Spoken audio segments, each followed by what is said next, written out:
At the Santander Triathlon in Spain in 2020, Diego Mantrida demonstrated sportsmanship that was called the best in history by the winner of the race. Mantrida was in fourth place as he made the last turn, only a few steps away from the finish line. The third place runner, James Teagle, somehow got confused, turned the wrong direction, and ran into one of the barriers marking the race boundaries. Mantrida easily passed Teagle to gain third place and headed for the finish line. But then Mantrida did something unexpected. He stopped a step or two away from the finish line, waited for Teagle to regain his third place position, and shook his hand as he allowed Teagle to cross the finish line ahead of him. After the race, Mantrida said that Teagle deserved a third place finish because he would have won if he hadn't missed the turn. This is something my parents and my club taught me since I was a child. In my view, it should be a normal thing to do, Mantrida said. Teagle made this statement about what his opponent had done. I suppose it just shows massive integrity and great sportsmanship, and I think people have really taken it to heart. And he's right, because footage of Mantrida's act of kindness went viral and thousands upon thousands of people have applauded him for his humility and sportsmanship. There's something incredibly captivating about watching another human being sacrificially serving someone else, isn't there? There's something so powerful about watching someone living for a higher purpose than simply winning a competition, especially with all the showboating and the greediness we see in many sports arenas these days. And that's why I'm so excited that you've joined us for today's show, because we're going to be speaking with a man who is using sports to help kids live for a higher purpose. You're watching One Day Closer, where we're learning together how to use our one day closer to eternity to bring hope and purpose to many. Let's go meet our guest for today.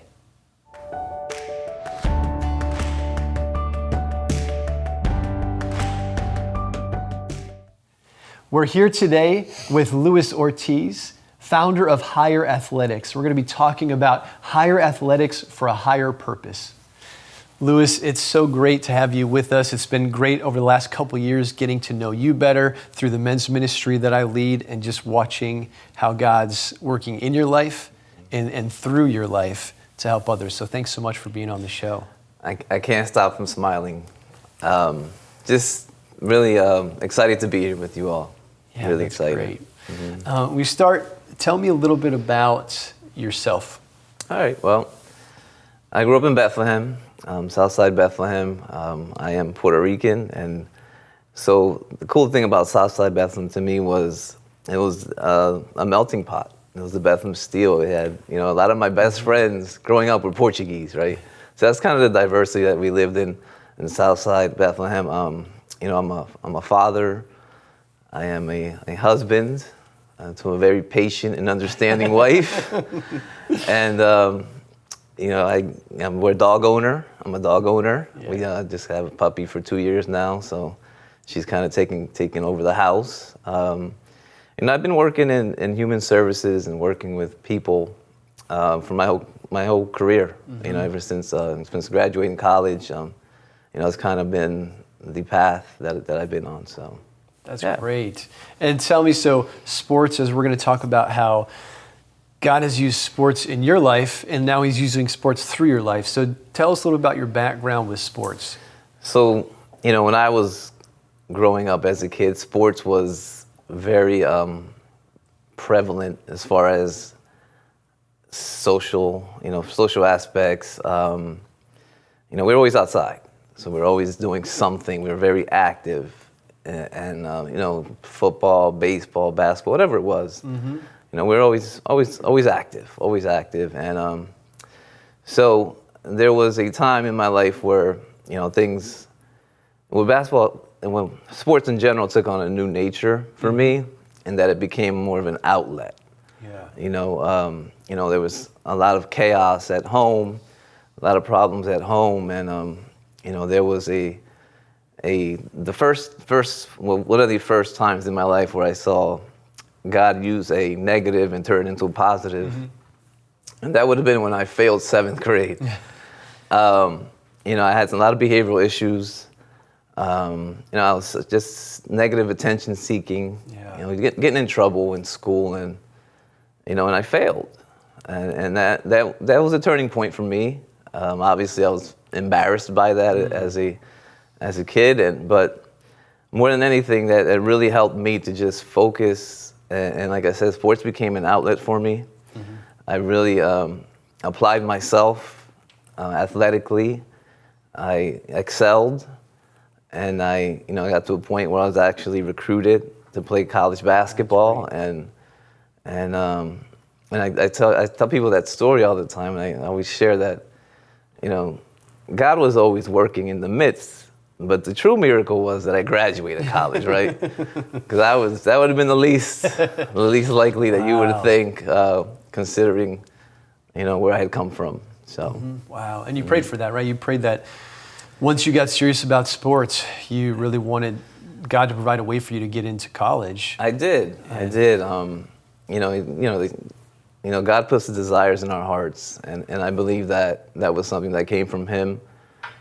Like I said, we as a family, we had a single mom.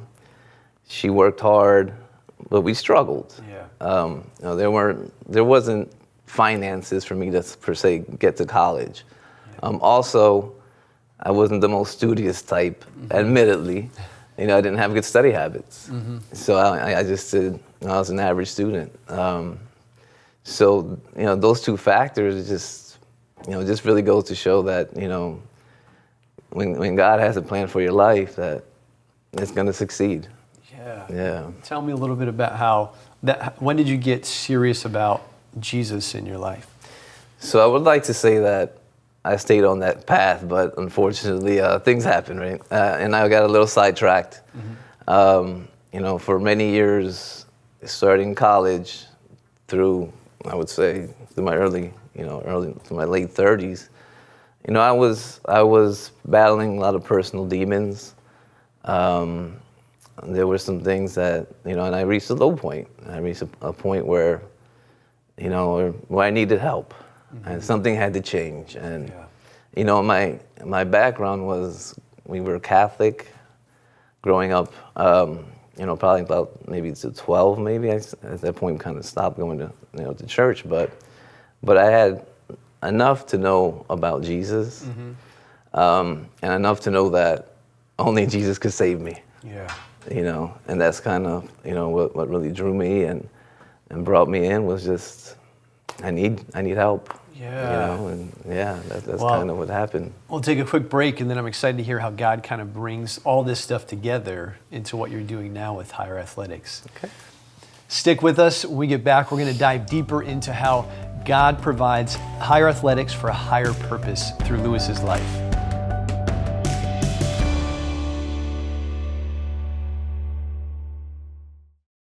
Watch Lighthouse TV wherever you go. Available on Roku, Amazon Fire TV, and Apple TV. Search Lighthouse TV online on your streaming device, or go to our website, lighthousetv.org, for more information. Welcome back to One Day Closer. We're here with Lewis Ortiz, founder of Higher Athletics, talking about how he's using Higher Athletics for a higher purpose. So Lewis, we've just been talking about your story, and now we get to the really exciting part of seeing how God is shaping your story to now use you to shape other people's lives. So tell me about Higher Athletics. What is it, and how did it come about? So Higher Athletics, I have to tell you, there were a lot of people who helped me with this, quite honestly. There was, so I started at a Templo de Refugio church in Bethlehem. And, they were really great. They were really supportive. One of my best friends is the pastor there, Carlos, and he's always been in my corner, always pushing me and encouraging me. So I have to acknowledge him, the church, and I want to acknowledge another pastor, Pastor Stephen Lasada, who really helped me as far as getting the vision and the name. I mean, Higher Athletics Ministry, it's youth, it's sports, it's ministry, and it's a form of evangelism. Yeah. It's kind of evolved in that direction. But yeah, it's just, what I knew, the gifts that God had given me, and now we're just using it for His glory and for His purpose.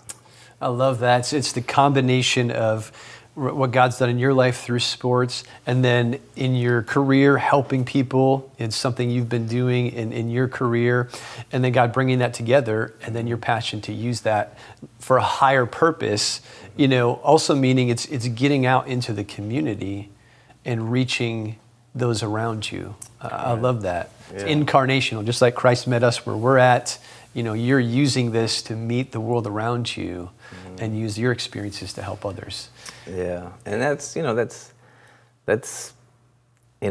you talk about giving of yourself and it's caring about the souls, and it's caring about what happens to people, what happens to them. Ultimately, when you think about eternal purposes, it's like, so it's not about us, it's not about me, and that's why you do it. Amen. Amen. And so tell us about, so you're using sports to connect with kids, to point them to a higher purpose. Tell me about Hometown Heroes. That's one of your first event and your first program, and God's been blessing that. Tell me about that. Yeah, so we call it the Hometown Heroes Youth Basketball Tournament. And what it is a 3-on-3 youth basketball tournament. We go from 4th through 12th grades. So we'll do it once a year.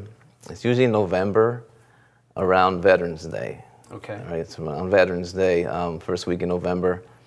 And what it is we've been having the last couple of years at Liberty High School in Bethlehem.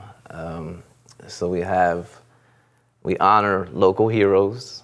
We'll bring in people from the community who are serving, teachers, law enforcement. That's great. First responders, military, veterans. We've had a local artist who does some charity work, some doctors. So we're just acknowledging people who are making a difference in the community.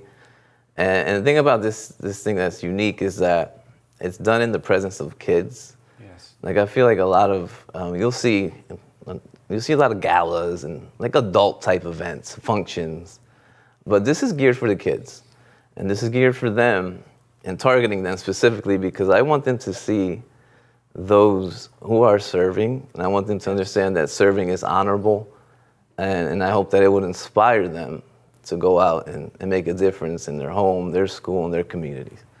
So that's a big focal point about it. It's so that's the I would say the center of it.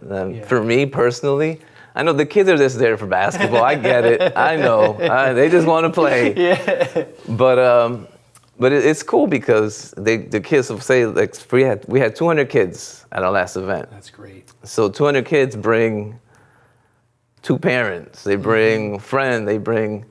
So we had about 500 people in the gym. Yes. So we'll have a ceremony to honor the heroes. Then I have a speaker come in. Mm-hmm. So I've had pastors come in. I've had the 76ers chaplain come in, and they're giving them mini sermons. Yes. And you have people who aren't necessarily believers, but they're hearing. Yes.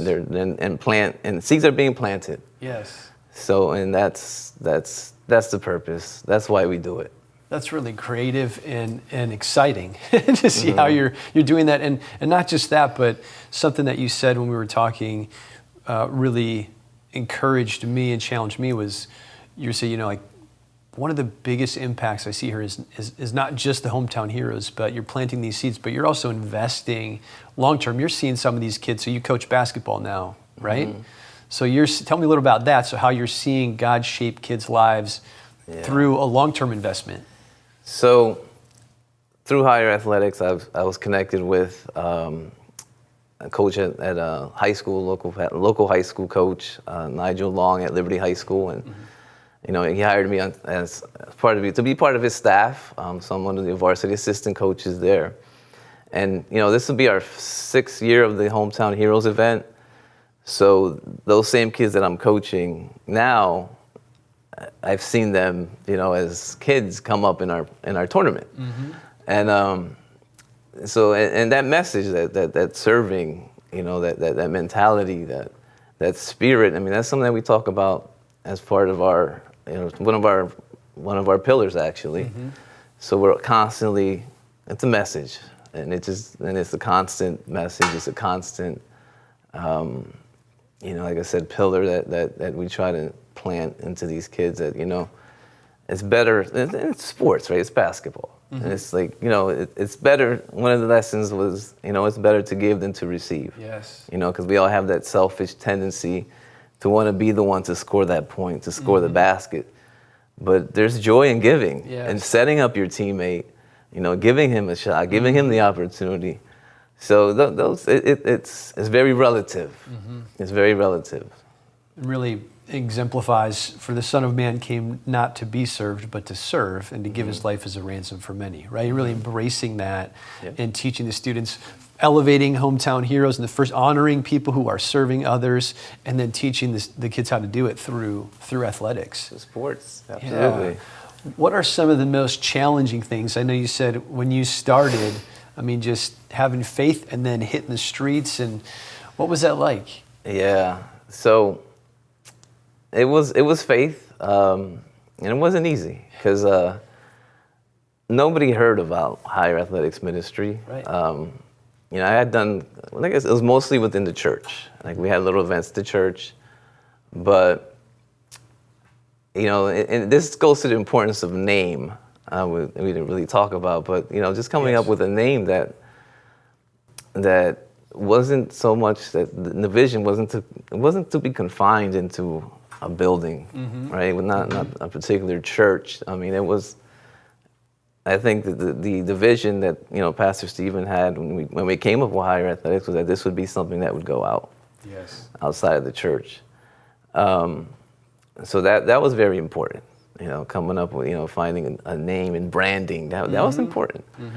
But as far as the higher athletics goes, we are we're committed to going out in the communities and connecting, and that's the goal, that's the purpose, and that's what we're doing.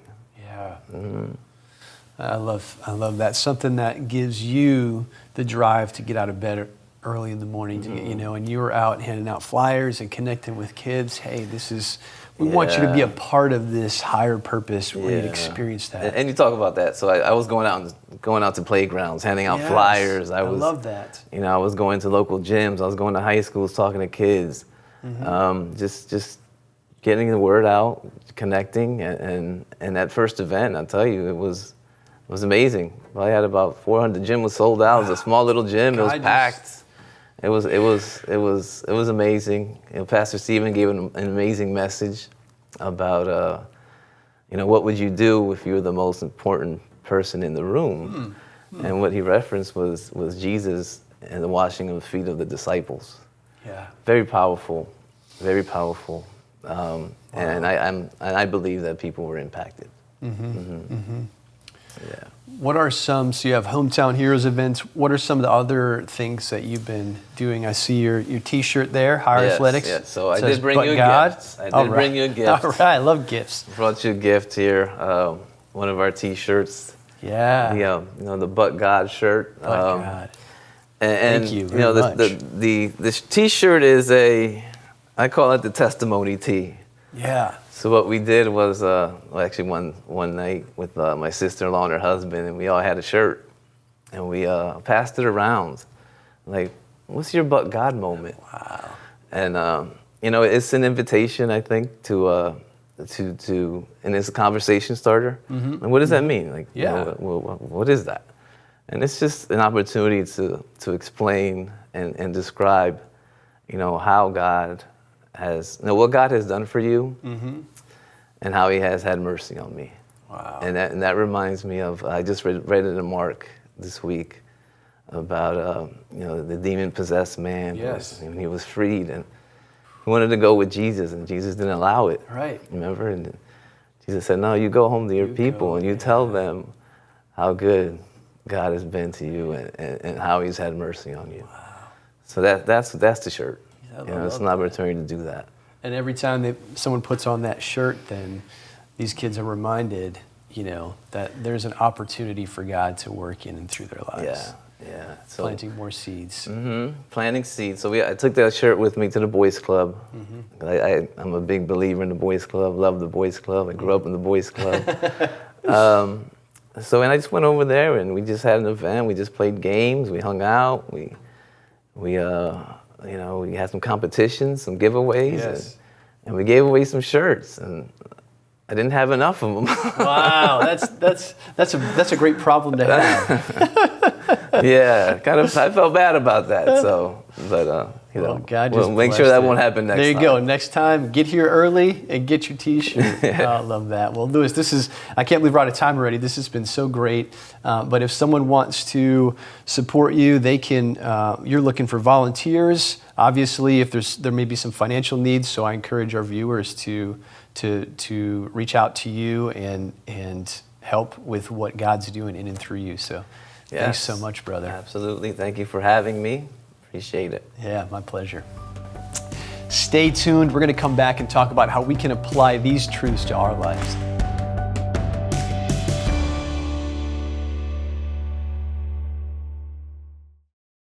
Watch Lighthouse TV wherever you go. Available on Roku, Amazon Fire TV, and Apple TV. Search Lighthouse TV online on your streaming device or go to our website, lighthousetv.org, for more information. In my experience as a pastor, bringing the good news of Jesus to the people around someone is one of the scariest and most challenging things for people to do.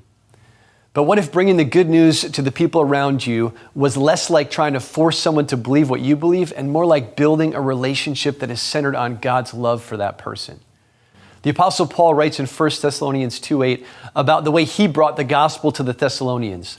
So being affectionately desirous of you, we were ready to share with you not only the gospel of God, but also our own selves, because you had become very dear to us. Similarly, God didn't just yell at us from heaven that we need to believe in him. He took on flesh and he dwelt among us. He humbled himself to sacrificially serve us and give us the gift of himself. And we experience the salvation that Jesus offers us. God empowers us to sacrificially serve others by entering their lives in the same way he entered ours. God has given you unique gifts, experiences, skills, and passions. And he has put you in a specific place in this world so that you can make a dent in eternity by using all that God has given you to show others around you his goodness and greatness. Brothers and sisters, tomorrow is a new day. It's a blank page with nothing yet written on it. When the sun rises on that new day tomorrow, what story are you going to be writing with your one day closer to eternity? Here are some steps that you can take today so that you can begin making your unique dent in eternity in the lives of those around you tomorrow. First, get alone with God right after this program ends and pray that God shows you how your gifts, your experiences, your skills, and your passions fit together for his purposes in this world.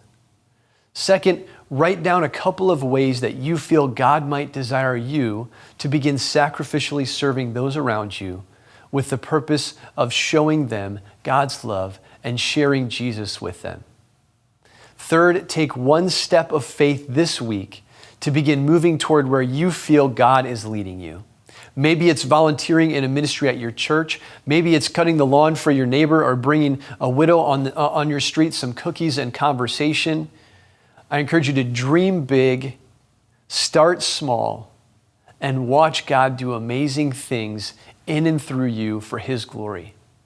Thank you so much for joining us for One Day Closer, where we're learning together how to use our one day closer to eternity to bring Jesus-infused hope and purpose to many.